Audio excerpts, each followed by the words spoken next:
Hello students, तर आज आपण behaviour of ductile material subjected to axial tension आपण पाहणार आहोत.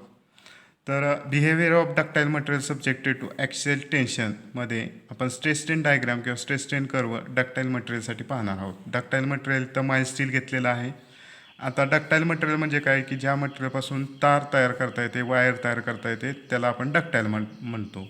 आणि ॲक्सियल टेन्शन म्हणजे काय, हा एक स्पेसिमन आहे. स्पेसिमन म्हणजे एक असा रॉड घेतलेला आहे एमएसचा आणि त्याला इक्वल आणि अपोजिट पुल आपण अप्लाय केलेला आहे. टेन्साईल कंडिशन आहे, तेव्हा त्याच्यामध्ये काय आपल्याला चेंजेस पाहायला मिळणार आहेत. आणि जो कर्व येतो तो स्ट्रेस स्ट्रेन कर्व कशा पद्धतीनं येतो, तर त्यासाठी आपण स्ट्रेस जो आहे तो वाय ॲक्सिसवर घेतलेला आहे सिग्मा, आणि स्ट्रेन जो आहे तो एक्स ॲक्सिसवर घेतलेला आहे स्मॉल ई.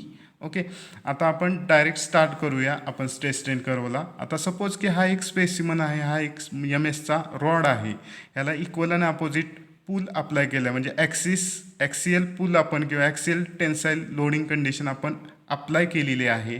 तर जेव्हा आपण लोड वाढवत जातो तर लोड आपण एकदम वाढवणार नाही, तर ग्रॅज्युअली हळूहळू आपण लोड इन्क्रीज करणार आहोत.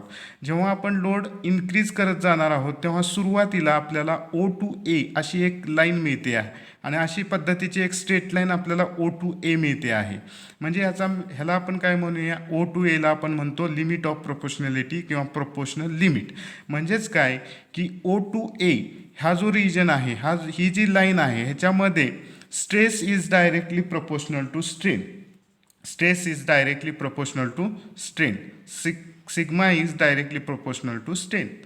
तर ओ टू ए ह्याला प्रोपोर्शनल लिमिट काय म्हटलं आहे किंवा लिमिट ऑफ प्रोपोर्शनॅलिटी काय म्हटलेलं आहे, तर सिग्मा म्हणजे stress is directly proportional to strain. म्हणजेच काय, सिग्मा वाढला ई पण वाढतोय, स्मॉल ई पण वाढतोय, म्हणजे स्ट्रेन पण वाढतोय. स्ट्रेस वाढला की स्ट्रेन पण त्या प्रोपोर्शनलनं वाढतो आहे. This is directly proportional to strain. आणि ह्याच्यामध्ये जेव्हा आपण प्रोपोर्शनॅलिटी साईन काढू तेव्हा आपल्याला मिळतं आहे की capital E into small E, sigma बरोबर capital E into small E. Capital E म्हणजे सर्वांना माहिती आहे आता की कॅपिटल ई म्हणजेच काय की यंग्स मॉड्युलस किंवा मॉड्युलस ऑफ इलास्टिसिटी. तर ओ ए ही जी लाईन आहे, ओ ए हा जो इथं जी लाईन आहे ती स्ट्रेट लाईन आहे.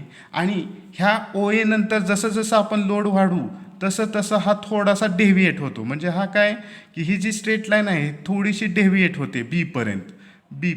ठीक आहे, तर बीपर्यंत ही स्ट्रेट लाईन थोडीशी डेव्हिएट होणार आहे. पुढं प्रोपोर्शनल लिमिटच्या पुढं थोडीशी स्ट्रेट लाईन जी आहे ती डेव्हिएट होते. तर जो बी पॉईंट आहे बी, ह्याला आपण म्हणतो इलास्टिक लिमिट. ओके, बी पॉईंट जो आहे त्याला आपण म्हणतो इलास्टिक लिमिट. थोडीशी स्लाइटली डेव्हिएट होते. ओके, ह्याला म्हणतो इलास्टिक लिमिट. म्हणजेच काय की बी पॉईंटपर्यंत ह्या मटेरियलमध्ये इलास्टिसिटी ही प्रॉपर्टी असते.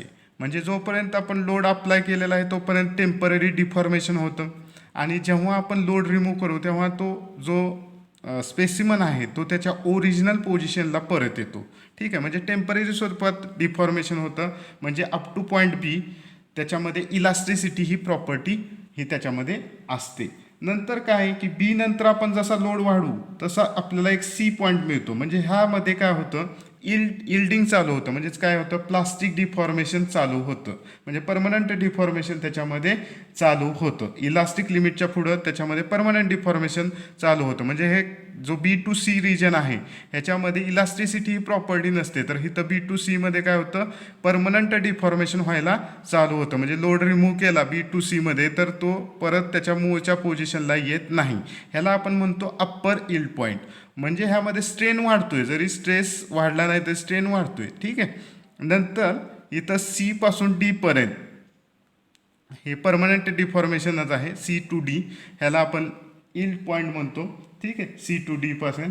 तर सी पॉईंट जो आहे त्याला अप्पर इल्ड पॉईंट म्हणतो, डी पॉईंट जो आहे त्याला लोअर इल्ड पॉईंट म्हणतो. म्हणजे इथं स्ट्रेन इन्क्रीज होतो स्ट्रेस जरी वाढला नाही तरी. नंतर काय होतं, परत ग्रॅज्युअली आपण इन्क्रीज केला तर ई पॉईंट आपल्याला मिळतो. ठीक आहे, आपण इथं लिहूया सी टू डी काय इल्ड पॉईंट आहे. सी अँड डी काय आहे, सी अँड डी हे काय आहेत, इल्ड पॉईंट आहे. आणि ई हा पॉईंट जो आहे त्याला आपण म्हणतो अल्टिमेट स्ट्रेस. अल्टिमेट स्ट्रेस म्हणजे काय, हे मॅक्सिमम स्ट्रेस आहे. हा बघा इथं तुम्ही बघा, हा मॅक्सिमम स्ट्रेस आहे. ह्या मॅक्सिमम स्ट्रेसपर्यंत हे मटेरियल लोड विस्टँड करतं, लोड विस्टँड करणार आहे. मॅक्सिमम स्ट्रेस आहे, मॅक्सिमम व्हॅल्यू ऑफ स्ट्रेस त्याला म्हणतो अल्टिमेट स्ट्रेस. तर ते लार्जेस्ट व्हॅल्यू इथे लोड विस्टँड करतं. नंतर हळूहळू काय होतं, तर हा जो स्पेसिमन आहे हा फ्रॅक्चर व्हायला सुरुवात होतं.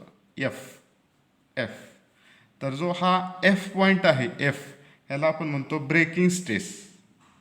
ब्रेकिंग स्ट्रेस म्हणजे फ्रॅक्चर होत असताना तो कसा फ्रॅक्चर होतो, तर नेक फॉर्मेशन होतं. नेक फॉर्मेशन होतं म्हणजेच काय, तर थोडासा इथं क्रॉस सेक्शन कमी झालेला आहे बघा, इथं नेक तयार झालेला आहे, इथं क्रॉस सेक्शन, इथं नेक तयार झालेला आहे, इथं क्रॉस सेक्शन कमी झाला आणि नंतर तो ब्रेक होतो. ठीक आहे, जेव्हा आपण लोड वाढवू तेव्हा.